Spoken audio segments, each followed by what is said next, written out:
Objectives में पहला objective है फुलफिल वर्किंग कैपिटल रिक्वायरमेंट, कि हमारा जो वर्किंग कैपिटल है, जो हमने कल टॉपिक कवर किया था day before also, that the routine activities, the routine operations which are taking place in an organization, उसको फुलफिल करने के लिए जो हमें कैश की रिक्वायरमेंट रहती है वो वर्किंग कैपिटल होता है। और वर्किंग कैपिटल जो हमारा कैश मैनेजमेंट है वो हेल्प करता है ये वर्किंग कैपिटल के रिक्वायरमेंट को भी हम प्रॉपर तरीके से देखें। क्योंकि वर्किंग कैपिटल क्या होता है, करंट एसेट्स, करंट लायबिलिटीज, उनको मैनेज करना। ग्रॉस वर्किंग कैपिटल भी होता है करंट एसेट्स को देखना, और नेट वर्किंग कैपिटल होता है करंट लायबिलिटीज को उसमें से लेस करना। So this is how the cash management is helping us in management of the working capital also, कि हमें कितना working capital रखना है, और हमें पता भी कैसे चलेगा कि where are the current liabilities we have to pay in time, और कौन से करंट एसेट्स हैं जहाँ से कि हम विद इन टाइम कैश को रिकवर भी कर सकते हैं। तो पहला ऑब्जेक्टिव जो हो जाता है वो, पहला ऑब्जेक्टिव वो यही है इसका कैश मैनेजमेंट का, कि वर्किंग कैपिटल हमारी बहुत ठीक तरह से फुलफिल होती है और मैनेज हो जाती है, that we are able to actually go for it for this option. Then planning capital structure.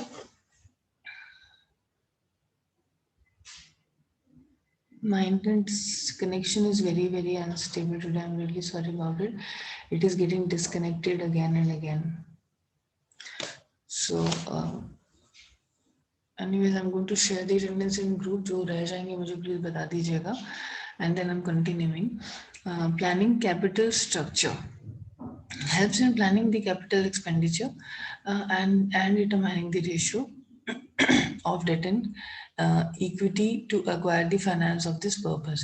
देखिए, एक है कैपिटल स्ट्रक्चर, एक है कैपिटल एक्सपेंडिचर। कैपिटल एक्सपेंडिचर का मतलब होगा कि कैपिटल जो भी हमने रेज किया हुआ है, मे बी डेट और इक्विटी वटेवर, उसको रेज करने के लिए जो भी हम स्पेंड कर रहे हैं, basically is are capital expenditure, कि हम उस पर कितना फाइनेंस को एक्सपेंड कर रहे हैं, तो उसकी भी हमको प्लानिंग करनी चाहिए। और डेट और इक्विटी, जो कैपिटल स्ट्रक्चर हमको रखना है, कितना अमाउंट ऑफ कितना परसेंटेज ऑफ डेट हमारा टोटल कैपिटल का होना चाहिए, इक्विटी का होना चाहिए, कौन सा हमारा आइडल कैपिटल स्ट्रक्चर रहेगा जिसमें कि हमें मिनिमम कॉस्ट बेयर करना पड़े और हमारा रिक्वायर्ड कैपिटल जो है वो रेज हो जाए।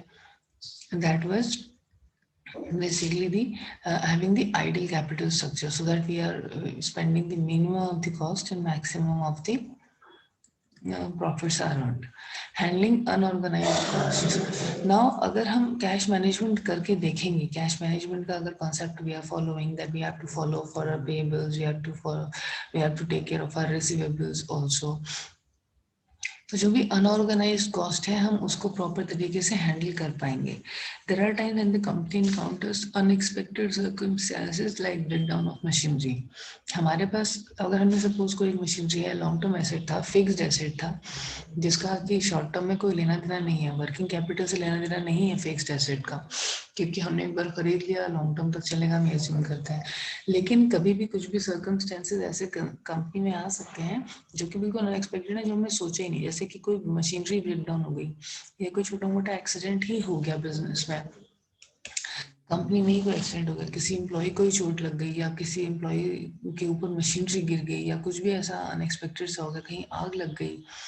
These are all unexpected circumstances which can ever take place. हम लोग उसके बारे में ना तो पहले से सोच सकते हैं, ना प्रपोज कर सकते हैं कोई चीज़ कैसा हो सकता है, ना अज्यूम कर सकते हैं, बट ये सब चीज़ें कभी भी हो सकती हैं। तो उसके लिए हमें, अगर हमारे पास प्रॉपर मैनेजमेंट ऑफ कैश हमने रखा होगा, तो इन अनफॉर्चुन सर्कमस्टांसेस के लिए हम मैनेज कर पाएंगे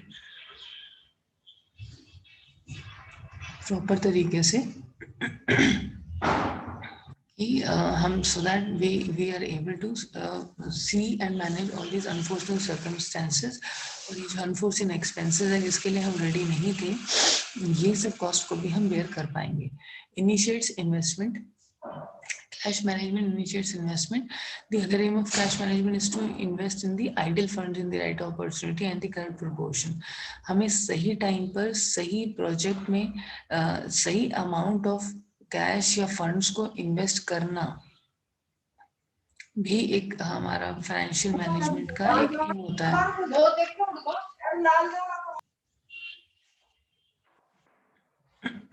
So the other aim of cash management is to invest the idle funds in the right opportunity या right project. अगर हमने एक भी अपना इन्वेस्टमेंट जो कि लॉन्ग टर्म है वो हमने एक भी रॉन्ग अपॉर्चुनिटी में इन्वेस्टमेंट किया, हमें लॉन्ग टर्म के लिए बिजनेस में लॉसेस 1 year after another होते जाएंगे. So there will be proper cash management. We'll be able to have the investments right opportunity में करने का हमको chance भी है, और we would be able to have it known that what is the right or the correct proportion also to actually get the investments done. Now the better utilization of the funds. This is one of the another objectives of cash management कि better utilization fund का cash management का main objective तो यही है कि हम जो है उसको optimally utilize करने की कोशिश कर पाएंगे. Cash management ही हमें एक opportunity देता है जिसके basis पर we are able to have the funds utilization done in a better form. Okay, it ensures that the optimum utilization of the available funds by creating a proper balance between the cash in hand and investment is done by us. हमें कितना maintain करना है कि balance हमारे पास कब कितना in hand हो और कितना हमें इन्वेस्टमेंट्स में डालना है. इन्वेस्टमेंट्स में अगर हमने वो फंड्स डाल दिए for a longer period of time, then maybe we are not able to recover them in shorter period जब हमें कैश चाहिए होगा. सो यूटिलाइजेशन का मतलब ये है वी शुड बी नोइंग कि हमें कितना मैनेजमेंट रखना है कैश का इन हैंड या अरेंजमेंट रखना है और कितना हमें इन्वेस्टमेंट रखना है. तो वर्किंग कैपिटल हमारी कितनी होनी चाहिए, हमारे कितने एक्सपेंसेस हैं शॉर्टर पीरियड ऑफ टाइम में से हमें एक्सपेंसेस जो भी रूटीन एक्टिविटीज के लिए चाहिए वो कितना फंड्स चाहिए होगा, हम सैलरीज या वेजेस जो भी हमें पे करना है उस कब पे करना है, उसके लिए कितना अमाउंट पे करना है, ये सारी चीजें अगर हम मैनेज कर पाते हैं और उसके हिसाब से हम अपना फंड्स बिजनेस में अरेंज भी कर पाते हैं because of that, that means that we are able to do the better utilization of funds. और ये होगा कैसे, ये कैश मैनेजमेंट से ही पॉसिबल है. So next is avoiding insolvency. Cash management अगर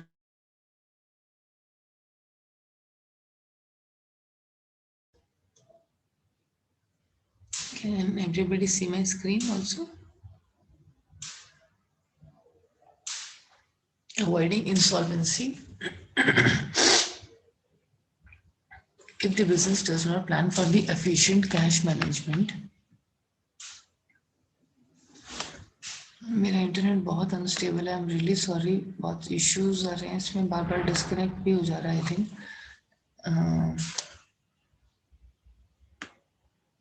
Just give me 1 minute. Let me check my internet connection once. Give me 1 minute.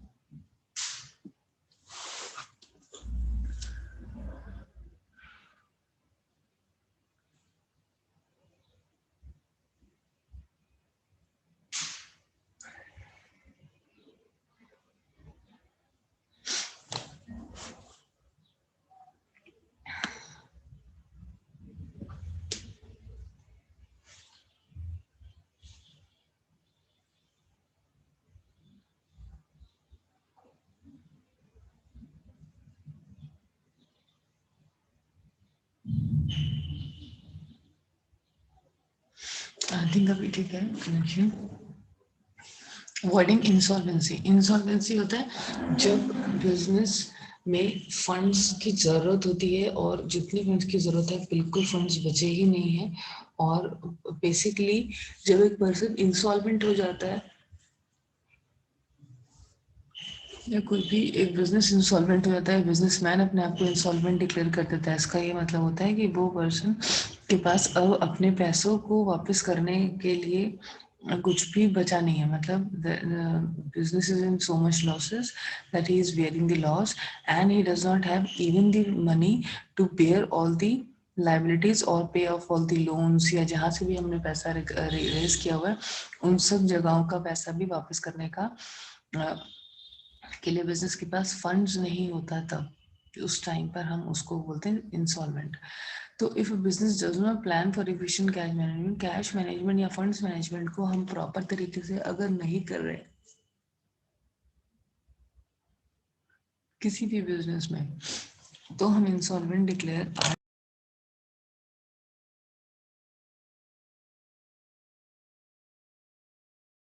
year on year the losses will be there, and then the organization can be declared as insolvent. तो cash management का main objective ये भी होता है कि हमको insolvent होने से बचाता है. So it helps us avoiding being the insolvent, or it is helping us in avoiding insolvency in the organization. Now cash management के कुछ दो मॉड्यूल हैं. Cash management requires a practice.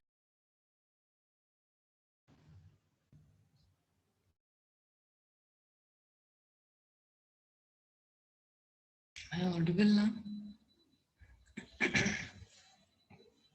So cash management models are basically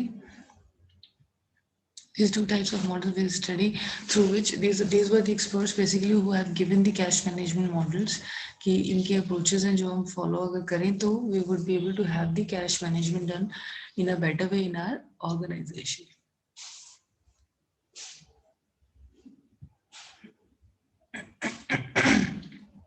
Cash management requires a practical approach and a strong base to determine the requirement of the cash by the organization to meet its daily expenses. हमें एक practical approach कोई इस तरह से business में follow करने के लिए चाहिए जिससे कि हमें लगे कि डेली या रूटीन एक्सपेंसेस के लिए हमें जितना भी रिक्वायरमेंट कैश का है उसको हम एक्चुअली में डिटरमाइन कर पाएं कि हमें कितना चाहिए. ऑल ऑफ अ सडन कोई भी खर्चा इन द इवनिंग आ जाता है सपोज, या नेक्स्ट डे आ जाता है, and we are not ready और prepared for it, then how we are going to manage all these things should be coming under cash management. For this purpose, क्योंकि हमें practical approach की जरूरत है, तो इस चीज के लिए हमारे पास कुछ मॉडल्स हैं विच वर साउंड नहीं आ रही क्लियरली. साउंड क्लियर नहीं आ रहा अभी? इज इट क्लियर हो? Let me just put the mic more clear. अभी ठीक है? So basically, for this purpose, some models were designed to determine the level of the money on the different parameters. जैसे कि हो गया Baumol's EOQ model. EOQ stand for Economic Order Quantity, and Miller's ORR model. Okay ये दो models अब हम पढ़ने वाले हैं कि कैश मैनेजमेंट को किस तरह से करना चाहिए. Baumol's what Baumol's said, Baumol was one of the. नहीं मैम, स्टार्टिंग से इशू आ रहा है. क्या हो रहा है बेटा? वॉइस क्लियर नहीं आ रहा है या इंटरनेट तो थोड़ा अनस्टेबल है मेरा? I know that. Oh ma'am. Keshav, is it audible now? Is it better? Okay. So first model is. Voice का इशू था, अब ठीक है. Okay. Okay. अब okay ma'am. Okay, thank you. So the Baumol's EOQ model is basically the economic order quantity model. Baumol ने क्या बताया? He was one of the experts जिन्होंने ये बोला कि William J. Baumol was his complete name, and he has given one model for the cash management. उन्होंने बताया कि कैश मैनेजमेंट को करने के लिए हम किस पर बेस कर सकते हैं और हम किस चीज पर फोकस कर सकते हैं, so that our cash management will be better in the organization. और जितना कैश या फंड फ्लो करना चाहिए ऑर्गेनाइजेशन में वो उतना मतलब उस हिसाब से उस टाइम पीरियड में उतने प्रोपोर्शन में मैनेज हम कर पाए. So based on the economic order quantity in the year 1952, William J Baumol gave the Baumol's EOQ model. 1952 में इन्होंने ये मॉडल दिया था which is like very older now, और which influences the cash management of the company. Cash management के बारे में उन्होंने कुछ बताया कि we should be doing it this. बहुत ज़्यादा पुराना भी नहीं क्योंकि 1952 की ही बात है. This model emphasizes on maintaining the optimum cash balance in a year to meet business expenses on one hand and grab the profitable investment opportunities on the other side. इन्होंने बोला कि जितनी हमें कैश की जरूरत है, कैश बैलेंस उतना एक साल में हमें जितना जरूरत है, हम उतना तो कैश के अमाउंट कैश के फॉर्म में या लिक्विड के फॉर्म में, लिक्विडिटी के फॉर्म में हम फंड्स को अपने पास मैनेज करें. इन द फॉर्म ऑफ कैश हम अपने पास मैनेज करें ताकि हमारा बिजनेस एक्सपेंसेस जो है रूटीन एक्सपेंसेस वो हम कंप्लीट कर फुलफिल करते रहें। और दूसरी तरफ ये कि सारा कैश हमें अपने पास लेकर नहीं रखना, जितना भी फंड है या कैपिटल है कुछ भी लॉन्ग टर्म का जो हमें लॉन्ग टर्म के लिए लिया है, उसको हमें इन्वेस्टमेंट इमीडिएटली कर देना चाहिए, सो दैट हम उससे अपना प्रॉफिट अर्न करना आज के आज ही स्टार्ट कर दें। सो he also gave some formula because of which he just said that how we can calculate the cash management, how we can basically calculate the cash level, that this is what we have to actually go for the cash in hand. उन्होंने बोला कि ये फॉर्मूले से अगर हम manage करेंगे तो हमें पता चल जाएगा कि हम कैश जो है वो कितना अपने पास इन हैंड रखें। सो ये फॉर्मूला सेट दैट हम स्क्वायर रूट करेंगे इसका, द होल स्क्वायर रूट करेंगे हम 2FT, जिसमें कि F है फिक्स ट्रांजैक्शन कॉस्ट और T है total cash requirements for that period, ठीक है, and I is equal to rate of interest during the period, rate of interest which will be paying to procure any fund or something। और इसको हम values को put करेंगे इसमें, so we'll be able to know that how much is the cash balance or what is the optimum cash balance we actually require to have it in our business, to know that what exactly is the cash required। Optimum cash balance का formula है। Optimum का मतलब होता है ना minimum ना maximum, but हमें जितना चाहिए in the right quantity and at the right time is what the optimum means। तो ऑप्टिमम कैश का फॉर्मूला है ये balance ka for to find in any of the business। You can take some imaginary figures and put them in the formula and put the basic mathematical calculation and give the if you want to actually give the example in a practical form in your answer, then you can put anything and put in the formula, use the imaginary figures and show the calculations and do it that way if you want। Now दूसरा जो expert थे Miller, इन्होंने अपना ORR model दिया जिसके through इन्होंने क्या बोला, अकॉर्डिंग टू मिलर, जो बेसिकली ये दो लोग थे मिलर एंड ऑल,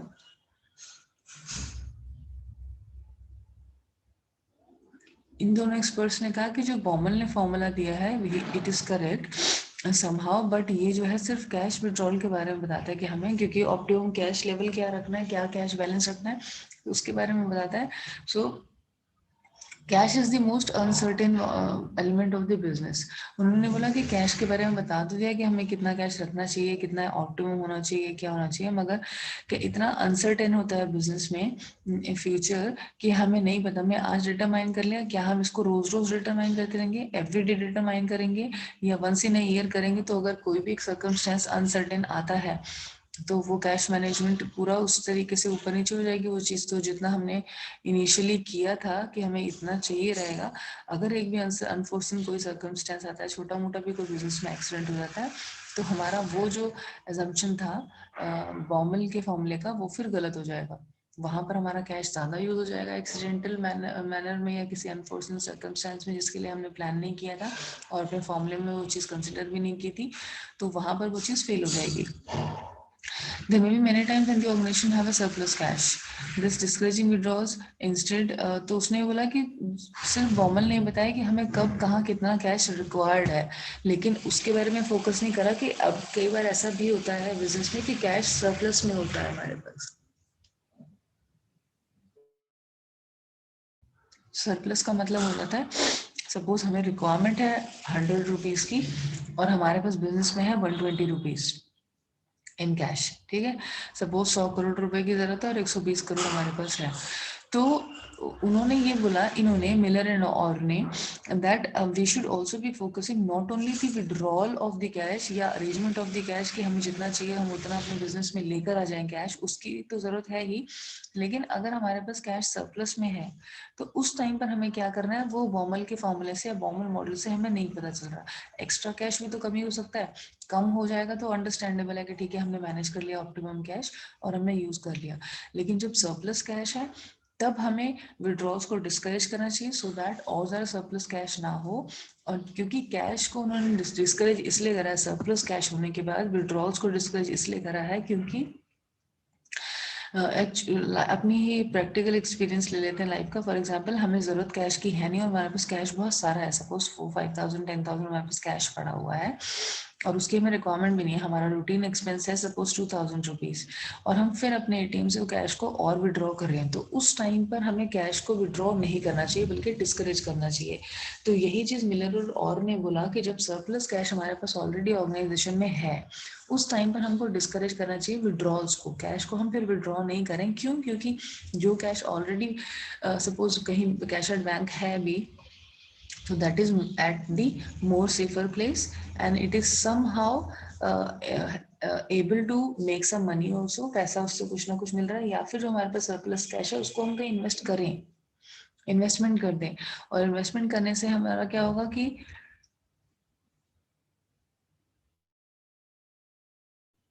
उतना अमाउंट हम प्रॉफिटेबल तो होगा हमारे लिए, we would be able to make some investment, we will be able to make some money out of that. तो जो मिलर एंड और मॉडल का डिफरेंस मेन यही है कि इन्होंने जो सरप्लस कैश है उसके ऊपर भी फोकस किया है कि हम कैश जब हमें चाहिए तब हम मैनेज करें, और जब सरप्लस हो तो हम विड्रॉल्स को डिस्करेज करें, और हम कोशिश करें कि हम जो सरप्लस कैश है उसको किस तरह से इन्वेस्टमेंट करें कि हम उससे कुछ ना कुछ पैसा ले लें, इंस्टेड ऑफ कि हम उसको अपने पास in the form of cash रखें। हम बोलते हैं ना कि कैश में अगर फॉर्मूला, हम बोलते हैं कैश में अगर हमारे पास पैसे पड़े हुए हैं तो वो हमें कुछ पैसा अर्न करके नहीं दे रहे हैं। हमारी पॉकेट में अगर 100 रुपए हैं तो 100 रुपए 100 ही रुपए रहेंगे, it will not increase. But अगर उन्हीं पैसों को अगर हमने इन द फॉर्म ऑफ बैंक या बैंक सेविंग या इन the form of any investment, share market या कहीं पर भी हमने अगर उस पैसे को इन्वेस्ट कर दिया तो वो बढ़ेगा। 100 से 110 भी हो सकता है, 120 भी हो सकता है। So we should be discouraging the withdrawals at the time of surplus, and instead whatever surplus amount we have, we should think to invest them so that we can earn the profit on them. This model emphasizes on withdrawing the cash only if the available fund is below the return point of fund. यानी कि वो ये model, ये Miller का जो model है और का जो मॉडल है वो ये फोकस कर रहा है कि जब हमें पैसे की रिक्वायरमेंट है, कैश की रिक्वायरमेंट, पैसे का मतलब यहाँ पर है कैश की रिक्वायरमेंट है बिजनेस में। देखिए फाइनेंस में ना कैश और फंड्स ये दो अलग अलग चीजें होती हैं, ठीक है। कैश का मतलब होता है लिटरली कैश, पैसा इन द फॉर्म ऑफ नोट्स, जो कि लिक्विड कैश है, किसी को दे दिया, हमने कुछ सामान खरीद लिया, इंस्टेंटली हम कुछ भी काम कर सकते हैं कैश में। फंड्स होता है कि हमने हमारी कैपिटल भी है ना, तो हम उसको बोलेंगे हाँ हमारे पास इतने फंड्स हैं। बेसिकली चाहे वो हमारे कैश इन हैंड नहीं है, चाहे वो हमारे कैश इन बैंक है, तो हम उसको फंड्स बोल सकते हैं। लेकिन cash basically cash in hand का मतलब जितना हमारे पास कैश विड्रॉल अमाउंट में बिजनेस में लिक्विड कैश में पड़ा है उसको हम कैश बोलते हैं। फंड और कैश में थोड़ा सा डिफरेंस होता है, those are not exactly same, ठीक है। तो ये मॉडल क्या एम्फसाइज कर रहा है, on withdrawing the cash only if the available fund is below the return point of money, के हमारा जितना पैसा हमें चाहिए उससे कम पॉइंट पर हम पहुंच गए तभी हम और विड्रॉ करें और पैसा फंड जो है इन the form of cash business में लेके आए, अदरवाइज नहीं लेकर आए। और अगर हमारे पास हमने एक लिमिट सेट कर दी कि हमारी ये अपर लिमिट है, ये हमारी लोअर लिमिट है, upper limit is UL then lower limit is LL, उस लिमिट, इन दोनों लिमिट्स के अंदर अंदर ही हमें रहना है। अपर लिमिट जैसे क्रॉस करती है और एक हमारा कोई एक लेवल होगा जितना कि हमें एक्चुअल में चाहिए, फंड्स की अवेलेबिलिटी चाहिए बिजनेस में। सो अगर हमारे पास फंड्स की अवेलेबिलिटी है depending upon the requirement, then अगर उससे एक्सीड कर रहा है we are able to know कि ठीक है जितनी हमें रिक्वायरमेंट है उससे ऊपर जा रहा है surplus, so we would be able to invest. और अगर हमें ज़रूरत नहीं है या हमारा जो बेसिकली रिक्वायरमेंट है, बेसिक रिक्वायरमेंट है कैश का, अगर उससे नीचे जा रहा है then we will have to withdraw. So somewhere we should identify, ये मॉडल हमको बताता है कि हमारी सिचुएशन है कहाँ पे, हमें पैसा कब विड्रॉ करना है और कब सरप्लस में तो कब हमें इन्वेस्ट करना है, ठीक है। ये दो चीजें हम अपने बिजनेस में वी शुड बी नोइंग कि how to put the upper limit and the lower limit. Upper limit set कर दिया कि दिस इज द अपर, इससे ऊपर तो बिल्कुल नहीं जाना चाहिए, और अपर लिमिट से लेकर जो हमारा रिक्वायर्ड है, रिक्वायर्ड अमाउंट मतलब which is basically we think that हमारा कि working capital we would need in a business in a respective time, वो कितना है, ये चीजें अगर हमें पता है तो हम उसके ऊपर और नीचे की एक लोअर और अपर लिमिट रख सकते हैं to calculate the withdrawal time and investment time. Investment time तब होगा जब ये जैसे RPs return point of cash, या ये हमारा ऑप्टिमम लेवल इतना हमें चाहिए, इससे ऊपर जा रहा है तो यानी कि हम सरप्लस में हैं, इससे नीचे जा रहा है तो यानी कि हमें विड्रॉ करने की जरूरत है। ठीक है, तो इन्होंने दोनों चीजों को कंसिडर करा है कि हम कभी शॉर्ट भी हो सकते हैं कैश में, हम कभी सरप्लस में भी हो सकते हैं, बिजनेस में दोनों चीजें होती हैं। तो बॉमल ने तो एक ही चीज बताई है, उन्होंने सिर्फ फोकस किया कि कैश मैनेजमेंट में हमें जरूरी है कि जब हमें कैश की जरूरत हो तो हमारे पास कैश अवेलेबल हो, सरप्लस के ऊपर उन्होंने ध्यान नहीं दिया था। ये बेसिक डिफरेंस है इन दोनों के मॉडल्स में। जो ग्राफ है आप इसको इस तरह से चाहें तो दिखा भी सकते हैं, अपर और लोअर लिमिट को सेट करके। फॉर्मूला इन्होंने भी एक दिया है। कोई भी डायग्राम, कोई भी ग्राफ, कुछ भी अगर हम दिखा रहे हैं, कोई भी कर्व अगर हम दिखा रहे हैं अपने